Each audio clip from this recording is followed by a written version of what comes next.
Hello everybody, AJ Reivew here, and today's review is Linux Mint 17.3, the KDE version.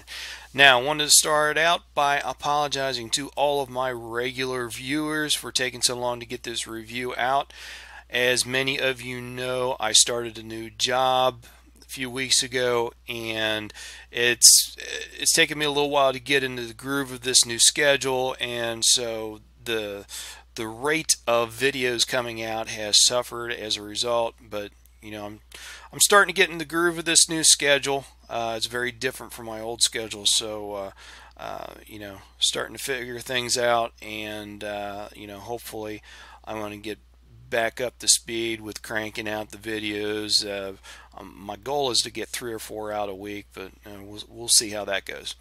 Anyway, let's get back to 17.3 KDE. As the name would suggest, we are running the KDE desktop, and is the 4.14 version, so it's still KDE 4, not the newer KDE 5.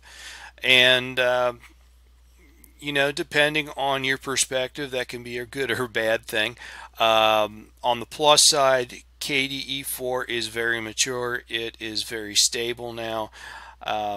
While they are doing great things with KDE 5, it's there's everything that was in KDE 4 has not been ported over to KDE 5, so there's that. And then not everything is 100% stable yet. In some ways it's a work in progress, but it keeps getting better and better. But if you are looking for stability, rock solid stability, then sticking with KDE 4 series is the way to go. And I think I think that it's kind of a good move on Linux Mint's part. Your base is Ubuntu 14.04. They have not switched over to 15.10 or anything like that. They're going to stick with the 14.04 base until 16.04 comes out, the next long-term support release, and then they will move to that base. So I don't know if I'm assuming that we will see KDE 5 when Linux Mint 18 comes out, but I haven't read anything either way. But that's kind of my assumption. Anyway, let's move on and take a look at some of the new features that we've got here. Now, some of this is going to be a repeat from my my review of the Cinnamon version. But hopefully not everything. So let's go, and we'll click on the new features. And this little welcome screen here, that is something that Linux Mint has always done well, having a welcome screen for new users, new to the distro or just new to Linux in general. You got links here for documentation, applications, additional drivers, the proprietary drivers, that sort of thing. Links to the forums, chat rooms, how to get involved with the development, all that good stuff. So here is the release announcement for Linux Mint 17.3 KDE, and as they point out, it is a long support release, and it will be supported till 2019. So it's early 2016, so you're going to get another 3 years out of this if you go with this distribution. So looking here, talking a little bit about software. Let me go and open up our update manager. It'll help me out as I'm talking through this here. Now, when you open up the update manager, now after installing this on my system, I upgraded everything, so I'm not going to have any updates here, but this will kind of give me the opportunity to talk you through things. First of all, you get right away, it gives you the option, do you want to switch to a local mirror? Now, I've already done this, but at least give you a chance to take a look at it. So you say yes, it brings you to your software sources, and you can see right here you've got your main sources, and then for your base, which is the Ubuntu base. So just click on right here where it says underneath here where it says mirrors. Just click on one of those, give it a second, and it will not only find mirrors, it will do a speed test on it, and they will be listed in order of slowest, or I'm sorry, fastest to slowest, so you can pick out what's going to be the fastest mirror, and go and select that one, and switch to that. Boom, it's going to speed up your updates. So you can do that for both the main and then also for the base. And then after going and switching that, you're going to want to go and update the cache, and then boom, go about your updates and whatnot. And while we're talking on updates, the update manager has some nice new warnings for you. Let's see if I can find it in here. Yeah, they've got some pictures of it here. So if the mirror that you're at is not up to date, it will give you a warning. Please switch to another mirror. It hasn't been updated. If you've got corrupted packages in a particular mirror, boom, right here, the red, please switch to another Linux Mint mirror. The cache is corrupted. And let's see, what's this last one? And it shows a little hint of everything is fine. Yeah. And then it talks a little, then that's where it kind of talks you through, do you want to switch to a local mirror? Now there have been numerous, I guess you could call under the hood improvements, things that you don't necessarily see, but are improvements nonetheless. Kernel has been updated from the 3.16 series to the 3.19 series. Now I realize that is not the latest kernel, and actually you can find kernel 4.2 in the repositories. The reason that 3.19 was set up as the kernel and not 4.2 was that at the time of 17.3's release, kernel 4.2 still had issues with the proprietary drivers for AMD. I mentioned before the FGLRX. Those drivers were still having issues with kernel 4.2, and I believe there's also some Windows wireless drivers. If you're using one of the wrappers for Windows drivers to run your wireless, I believe there was also kernel issues with those as well. Now for FGLRX, that issue has been fixed. Because I'm running kernel 4.2 on my main distro, and no problems with running that proprietary driver now. But I'm not sure about the Windows wireless drivers, so you can upgrade the kernel, but kind of a buyer beware thing. So anyway, there's that. Xorg has been updated, and Mesa has been updated. A lot of the other software pieces of software that you don't necessarily see or really work with all that much, a lot of those have been updated to newer versions, so got some improvements there. As well, a lot of these software packages, the applications have been updated to newer versions. So just as an example, in LibreOffice, we are now using the LibreOffice 5 series, so big improvement there. While we're on the subject of software, I think I'm going to take us on a quick little tour of what's included in this distribution, and the reason is there are differences between the KDE version and the other desktop environments that are used on Linux Mint 17.3, and a lot of it comes down to the fact that, hey, we're running KDE, we're going to use some KDE native apps. So let's take a look at what we got here. We go and open up the menu, and we'll go to applications, start out in graphics. We've got Digicam for photo management, probably one of the best photo managers out there, but I will tell you it's got a bit of a learning curve. We still have the GIMP. We've got Gwenview for our image viewer. Comoso, I added that. That is what I'm using for the little webcam viewer. We've got K-Snapshot for screen capture, Ocular for document viewer, and Xane image scanning program. And alright, let me get back to applications. Alright. Under Internet, we've got the aggregator for our feed reader. We've got Blue Devil for Bluetooth. course, Firefox for our Firefox web browsing, and KDE instant messaging contacts. We've got Kmail for our email client. We've got Conversation for our IRC chat, and then KTorrent for our BitTorrent needs. Under multimedia, we've got Amarok for our audio player. I really like Amarok. Played around with it a lot in the past. Very nice player. Dragon as well. But one, I don't know if it's really an odd thing, but we have both the Dragon video player. We also have VLC as a video player. VLC, will play essentially anything that you throw at it. But I've had real good luck with Dragon player. So pick whichever one you want, and or whichever one you like, and give it a try.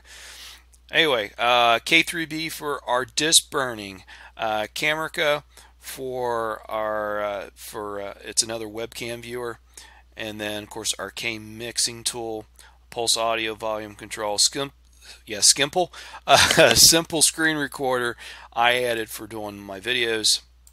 Under Office, like I mentioned, we got the LibreOffice Office Suite, Ocular for the document viewer. I already talked about Kmail, and then we got the K address book to go along with it.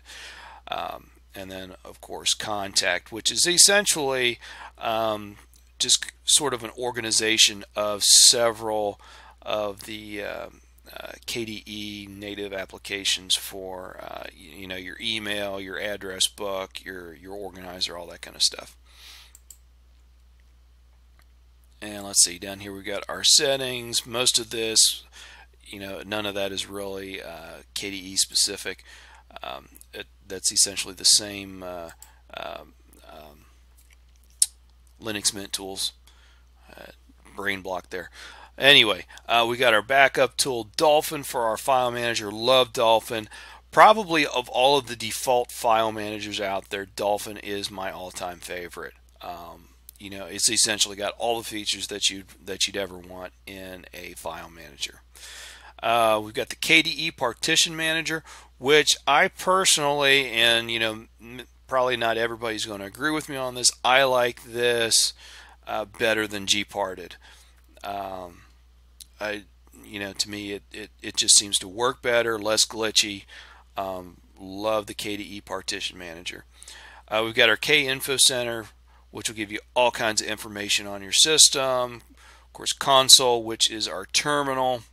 And then, of course, all of our software tools, which are, as I mentioned before, not really KDE specific. They're the Linux Mint tools. And then we've also got Synaptic Package Manager here. We've got our USB image writer, USB stick formatter, and then, of course, we've already seen the welcome screen. And under Utilities, we've got Arc as an archiving tool. Kate is the text editor, K calculator, and we've got Cleopatra, which is a certificate manager, Clipper, which is our clipboard management, Kmag is a screen magnifying tool, and then we've got an import wizard for Kmail, and then Knotes, which is part of that the application suite that I was talking about earlier. And that pretty much covers all the applications. The KDE desktop is by far the heaviest as far as CPU usage, as far as RAM usage of any of the Linux Mint desktop environments. So, baseline, I was running about 800 to 850 megabytes of RAM baseline. No applications on right after startup, and startup procedures are over and whatnot. 800 to 850, so that's almost a gig. Now compare that to the Cinnamon desktop, which is slightly more than half of that. And then XFCE and the Mate desktops, both of those are lighter still. So you are using a lot more resources here. If you're on a modern computer, it's something that's been made in probably the last 5 years, not a big deal. But say you're on a maybe you got a netbook with 2 gigs of RAM, might not want to use this distro. Might want to go with something a little bit lighter. There's no reason to get away from Linux Mint. Go with either the Mate desktop or the XFCE.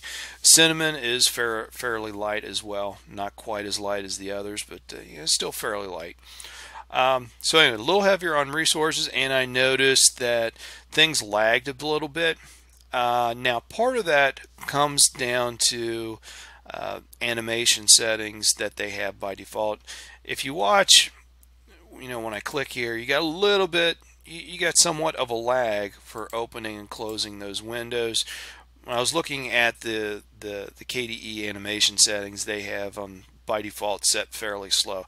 Personally, I set mine to almost instantaneous, just about as fast as you possibly can, because I like them really snappy and whatnot. But that's just my personal preference. Maybe the developers, they like them set a bit slower. I guess it's all up to the individual. Besides the lags, I did run into a few glitches as well. Not a lot, but I want to be thorough and point out everything that I've observed. There were a couple of times where on boot up, I would not be able to boot into my graphical environment. I would just have a message on my screen, could not start X. Now I'd reboot the system and everything was fine, but this happened, I don't know, maybe 3 or 4 times, and it happened both before and after doing updates. So not sure what the issue was there, but like I said, I just want to be thorough.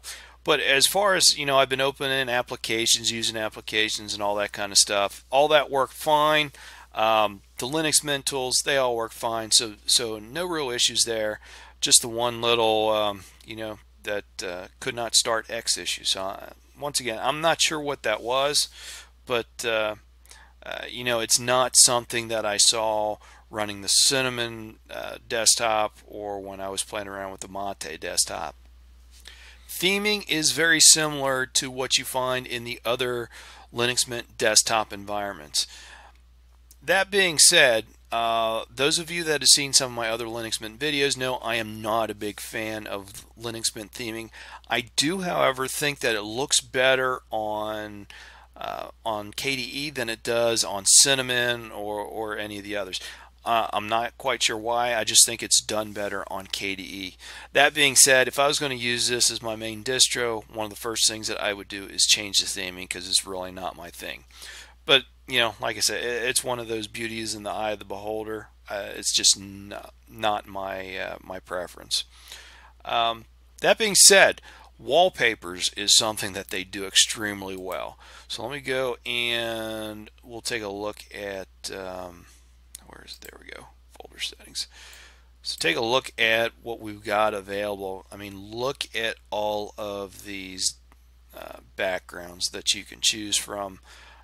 Tons and tons of them here, and of course there's nothing to say that you can't load something of your own, but by default they've got a lot of neat stuff included, and most of it very high resolution. I mean, looking at about the lowest resolution you're seeing here is 1920 by 1200. I mean, we've got 5312 by 2976. I mean, there's plenty of high res images here, and some of these images, gorgeous. I mean, we got the standard, the Linux Mint logo and whatnot, but tons and tons of artwork. So lots of nice stuff as far as that goes. So overall, I think very, very solid distro. I had those couple little glitches with starting X, but nothing major, and rebooting fixed the problem, so no big deal there. I think this is a real good distribution for anybody that's new to the Linux world, or somebody that just wants to be able to install a distro and sit down and get some work done. You don't want to spend a whole lot of time with getting it set up and doing updates and all that. This is very much ready to go out of the box. So good job to the Linux Mint team on that. And that being said, I think that about finishes up this review. As always, leave comments, questions, all that kind of stuff down below. I try to get to it as soon as possible. Give us a big old thumbs up if you enjoyed the video. If you're not a subscriber, please subscribe, and I hope to see you all on my next video. Thanks a lot.